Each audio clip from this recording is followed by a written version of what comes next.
এই পড়ে গেলাম। না না বন্ধুরা, আমি পড়িনি, এটা মজা করছিলাম। তো আমরা আছি দুর্গাপুর ওয়াটার পার্কে। আর চলো এটার ব্যাপারে তোমাদেরকে একটু ছোট্টভাবে আমি বলি। हम चले बहारों में गुनगुनाती राहों में। আমরা অনেকদিন ধরে ওয়াটার পার্ক যাবো যাবো ভাবছিলাম, কিন্তু আসা হয়নি। তো ফাইনালি একটা দিন ঠিক করে আমরা চলে এলাম দুর্গাপুর ওয়াটার পার্কে। আর এখানে ভিউটা দেখো, মানে জাস্ট অসাধারণ। মানে ঢুকেই ভাবলাম যে কখন আগে যাব জলে ঝাঁপ দিতে। তো সত্যি খুবই দারুণ লাগছিল পুরো ভিউটা।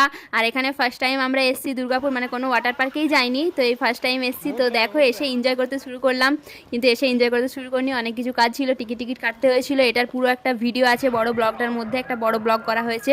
তো দেখো এখানে সব রকমের রাইডস আছে, তোমরা প্রত্যেকটা রাইডসে এনজয় করতে পারবে। আর এখানে কি বলবো যে একবার টিকিট কেটেই তোমরা প্রত্যেকটা রাইড যত খুশি এনজয় করতে পারো। সবাই এখানে অনেক এনজয় করছিল, আমরা এনজয় করছিলাম।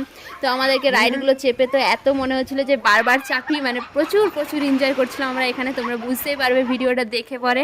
তো দেখো এক একটা রাইডস, আর এটার সব কিছু আছে একটা বড় ভিডিওর মধ্যে, যেটা আমার ইউটিউবে পোস্ট করা আছে, তোমরা চাইলে সেই ভিডিওটা দেখতে পারো।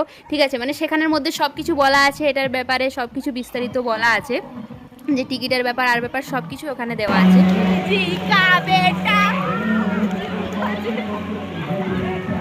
তো যারা যারা আমার এই মিনি ব্লগটা দেখে ইন্টারেস্টেড আর জানতে চাইছো যে মানে কি করে যাব বা কি করতে হবে এখানে এসে, তো সবাই আমার ইউটিউবে যাও আর বড় ভিডিওটা দেখো। সত্যি বলছি খুবই এনজয়। আর যারা যারা ওয়াটার পার্কে এসছো অবশ্যই কমেন্ট করে জানাও কেমন লেগেছে। তো চলো মিনি ব্লগটা এখানে শেষ করলাম, টাটা।